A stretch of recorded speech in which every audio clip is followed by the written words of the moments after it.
लीजिए सुनिए गुलजार का लिखा हुआ नाटक मिर्ज़ा गालिब, भाग 4, दृश्य 4। मिर्ज़ा का मकान और मकान में उमराव बेगम की ख्वाबगाह है। बेगम पलंग पर लेटी हुई थी और मिर्ज़ा उनकी पीठ पर गाव तकिया लगा रहे थे। मिर्ज़ा का पूरा ध्यान बेगम की तरफ था, खासकर जब वो उम्मीद से थी। लेकिन बेगम शम्स और हाजी को लेकर बहुत बिगड़ी हुई थी। उन्होंने अपना सारा गुस्सा मिर्ज़ा पर उतारा। शायरी कर लेने से आदमी समझदार नहीं हो जाता, कुछ दुनिया के तेवर भी समझते हैं आप। मिर्ज़ा ने मुस्कुराकर जवाब दिया, तो बताए मैं क्या करता, कागजात लेकर आपके पास आता। क्यों, वे आपके हैं ना हीरालाल, वे किस मर्ज की दवा है। दो टोक कह देते कि उन्हें दिखा लूं तो दस्तखत कर दूंगा। मिर्ज़ा उनकी बगल में आकर बैठ गए। अब इतने बल न डालो परेशानी पर बेगम, होने वाले के माथे पर भी सलवटें आ जाएंगी। आप भी तो हमें परेशान किए बगैर नहीं रहते, आप क्यों परेशान होती हैं। इतने में दरवाजे पर दस्तक सुनाई दी। मिर्ज़ा ने उन्हें मनाने की कोशिश की। अच्छा बेगम, पीर के रोज़ जाऊंगा महरौली, रुपए तलब करूंगा, न दिए तो कागजात वापस ले लूंगा। बेगम मिर्ज़ा की चिकनी चुपड़ी बातों में नहीं आई और बिगड़ गई। हाँ, जैसे दे ही देंगे, हाथ लगी बटेर कोई लौटाता है क्या। मिर्ज़ा ने अपने दिल की बात कही, साफ दो टूक। उनका ईमान वे जाने, मैं अपना ईमान खराब क्यों करूं। वो अभी भी एक बटेर चार के पीछे। वफादार दाखिल हुई, दस्तक भी उसी ने दी थी। वफादार जानती थी कि ऐसे मौके पर बिल्कुल अंदर आना नहीं चाहिए, लेकिन मजबूर थी। बीबी जी, दाई भी आई हैं मालिश के लिए। हाँ बुला लो। मिर्ज़ा खड़े हो गए। हम चलते हैं, किस रोज़ की उम्मीद है। उमराव ले जाई, इंशाअल्लाह ईद के रोज़, फिर तो ईद दूनी हो जाएगी। आंगन से गुजरते हुए उनकी नज़र पिंजरे में बंद तोते पर पड़ी। गर्दन झुकाए पड़ा था। मिर्ज़ा ने खामोश देखकर पूछा,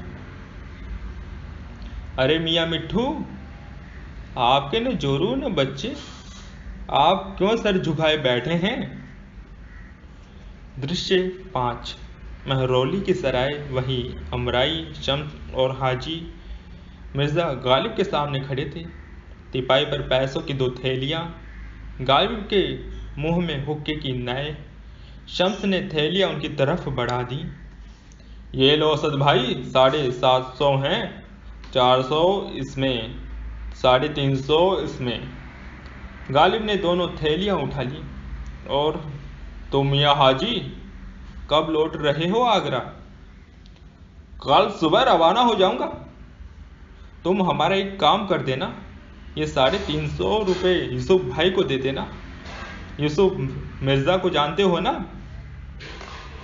और फिर वो शम्स से मुखातिब हुए, और शम्स, तुम्हारी सवारी लिए जाता हूँ, मेरठ जाना है, वहाँ से वापस आने पर भिजवा दूंगा। शम्स इनकार न कर पाया। ले जाओ, मेरठ में क्या काम है। मिर्ज़ा ज़रा मुस्कुराए लेकिन कुछ कहा नहीं, बस खुदा हाफिज कहकर चल दिए। हाजी ने शम्स की बात का जवाब दिया, मेरठ छावनी में अंग्रेज़ी शराब मिलती है हुजूर, पैसे हाथ आए हैं तो और कहाँ जाएंगे मिर्ज़ा नौशा। तो बाकी रुपयों की शराब खरीद लेंगे क्या। कितनी खरीदते हैं ये तो वही जाने। दृश्य 6। घर के सामने पहुंचकर मिर्ज़ा ने गधे वाले को रुकने के लिए कहा, तुम यहीं ठहरो, मैं मुलाजिम को भेज देता हूँ, और हाँ, संभाल कर उतारना, कांच का सामान है पेटियों में। मिर्ज़ा घर में दाखिल हुए। आंगन में आकर मिर्ज़ा ने कल्लू को आवाज़ दी, कल्लू मियाँ। कल्लू मियाँ शायद कहीं और काम में लगे थे। वफादार हाजिर हो गई। फरमाए हुजूर। कल्लू मियाँ कहाँ हैं, उनसे कहो बाहर कुछ पेटियां लदी हैं गधे पर, उतरवा ले। क्या लाए हैं हुजूर? आपके काम की चीज नहीं है वफादार। इतने में कल्लू मियाँ हाजिर हुए। मिर्जा ने राज दराना लहजे में कहा, सुनो कल्लू मियाँ, बाहर पेटियों में शराब की बोतलें हैं, उतरवा लो और जरा एहतियात से उठवा कर ऊपर कमरे में पहुंचा देना। जी हुजूर। कल्लू सामान उतरवाने चला गया। मिर्जा ने वफादार से पूछा, बेगम अकेली है अंदर? जा सकता हूं मैं? जरूर तशरीफ ले जाएं। सुबह से कई बार पूछ चुकी है आप महरौली से लौटे कि नहीं। मिर्जा बेगम के कमरे में दाखिल हुए। उमराव लेटी हुई थी पलंग पर, उठ बैठी। बड़ी देर कर दी लौटने में, कहाँ रह गए थे? मिर्जा के चेहरे पर मुस्कान बिखरी। वे पास पलंग पर बैठ गए। यूं ही जरा मेरठ छावनी का फेरा लगाने गया। रुपए दिए शम्स ने? हाँ, 750 दिए। आधे यूसुफ मिर्जा को भिजवा दिए हाजी के हाथ। उमराव बेगम ने माथा पीटा। मिर्जा की समझ में नहीं आया कि अब वे कहाँ चुके। अब कौन सी गलती की हमने? उमराव दबी आवाज में चीख पड़ी। हाजी क्या पहुंचाएगा यूसुफ मिर्जा को? मिर्जा इस बात का क्या जवाब देती? अब हर एक पर शक करे आदमी तो जिएगा कैसे? वे आगे आए और पेट को छू लिया, फिर कहा, आहिस्ता बोलिए। बेगम ने उनकी तरफ देखा जैसे पूछ रही हो, क्यों? ये आने वाला सुन लेगा तो समझेगा आप बहुत सख्त मिजाज की अम्मी हैं।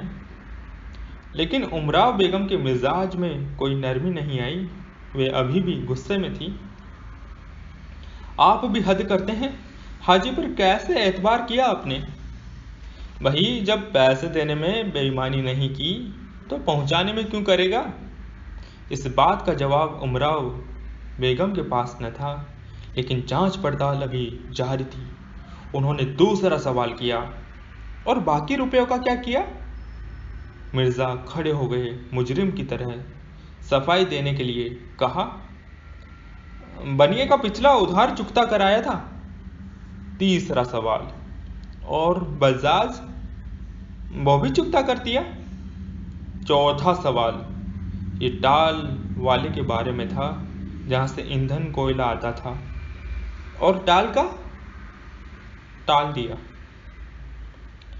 चौथे जवाब में गालिब ने हकीकत बयान की, लेकिन उमराव पसीजने वाली नहीं थी। दे दिया भाई, सब दे दिया। और बाकी? मिर्जा को सच बोलना पड़ा। बाकी की शराब ले आया। जांच अभी जारी थी। वो क्यों? पैदा करने वाले ने रोटी रोजी का वादा किया है।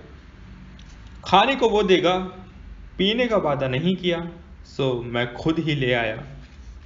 एक लंबी सांस लेकर उमराव खामोश रह गई। मिर्जा इस ठंडी सांस से वाकिफ थी, उसकी तकलीफ जानते थे। जब उन्होंने वजह बताई, और वो वजह बिल्कुल साफ और सच थी। देखो बेगम, दोस्त यार दावत मांग रहे हैं। वादा किया है इस बार दोहरी ईद मनाऊंगा। बताओ, अब दावत में शराब न हुई तो कोई क्यों आएगा हमारे घर? खुदा लगती कहाँ? आने वाले का इस्तकबाल नहीं करोगी? उमराव खफा तो न थी, लेकिन माथे पर फिक्र की एक शिकन उभर आई। कुछ पैसे हाथ में रहते ईद पर तो क्या बुरा था। और आ जाएंगे बेगम, ईद से पहले ही बंसीधर आने वाले हैं। मेरा दीवान लेकर गए हैं लखनऊ, कुछ तो बयाना लेकर आएंगे। उमराव ने मिर्जा की तरफ देखा, लेकिन कहा कुछ नहीं। दृश्य 7। दीवान का मसवदा मेज पर पड़ा था। बंसीधर ने खत नहीं लिखा, खुद बताने चले आए। गालिब ने पूछा, नवल किशोर वालों ने भी नहीं छापा? बंसीधर ने सर हिलाकर इनकार किया। कोई भी छापने को तैयार न हुआ। मैंने बहुत कोशिश की असद। मिर्जा ने आह भरी और धीरे धीरे मुंडेर तक आए। कोई सहन में दाखिल हुआ। वे दाई थी। उसके हाथों में गर्म पानी का बर्तन था। उसके बाद सहन में हलचल मची। वफादार फटे पुराने कपड़े लेकर आई और अंदर चली गई। कल्लू मियाँ लोबान जलाने लगे और वफादार लेकर फिर अंदर चली गई। अब सहन में धुआं ही धुआं था। मिर्जा फिर बंसीधर के पास आ गए और एक शेर कहा, जिंदगी अपनी जब इस शक्ल में गुजरी गालिब, हम भी क्या याद करेंगे कि खुदा रखते थे। मिर्जा अभी बैठे ही थे कि नीचे से एक चीख सुनाई दी। वे मुस्कुराए, लेकिन फिर नीचे फूट फूट कर रोने की आवाजें आई। मिर्जा के चेहरे पर फिक्र की लकीरें उभर आई। बंसीधर खड़े हो गए। मिर्जा दौड़ते हुए सीढ़ियां उतरकर नीचे आए, सहन पार किया। अंदर से दाई रोते हुए बाहर निकली। गालिब ने बेदम होकर पूछा, दाई भी, क्या बात है? अल्लाह के फजल से उमराव ठीक है? दाई भी दीवार की तरफ मुंह करके रो रही थी। मिर्जा धीरे धीरे उसके सामने आकर खड़े हो गए। एक सुतून को पकड़े वफादार सिसक रही थी। कल्लू बरामदे में बुत बना खड़ा था। गालिब की आंखों में आंसू थे। उन्होंने दाई से पूछा, और बच्चा? बच्चा मुर्दा पैदा हुआ। मिर्जा अंदर जाना चाह रहे थे, लेकिन दाई ने किवाड़ बंद किया। मिर्जा गालिब सख्ते में आ गए और दबी आवाज में पढ़ा, इल्लिल्लाह व इन्ना इलैहि अल्लाही। बंसीधर भी सहन में आ गए थे और उन्होंने ये सब देख लिया था। मिर्जा उन्हें अनदेखा कर वापस सीढ़ियां चढ़कर छत पर आ गए। हवा के झोंके ने दीवान के मसवेद को बिखेर दिया था। किताबत के पन्ने गली में जाने कहां कहां उड़ गए।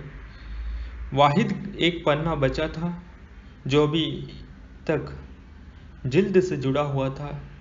मिर्जा ने वो पन्ना उठा लिया, उसे गौर से देखा। गजल थी, दिल ही तो है न संगो खिश्त, दर्द से भर न आए क्यों, रोएंगे हम 1000 बार, कोई हमें सताए क्यों। मिर्जा ने हाथ में बचा दीवान का आखिरी पन्ना भी हवा में उड़ा दिया। बाकी अशार जहन में गूंजते रहे। कैद हया तब बंदे गम, असल में दोनों एक हैं। मौत से पहले आदमी गम से निजात पाए क्यों। गालिब खस्ते के बगैर कौन से काम बंद हैं। रोइए जार जार क्या, कीजिए हाय हाय क्यों।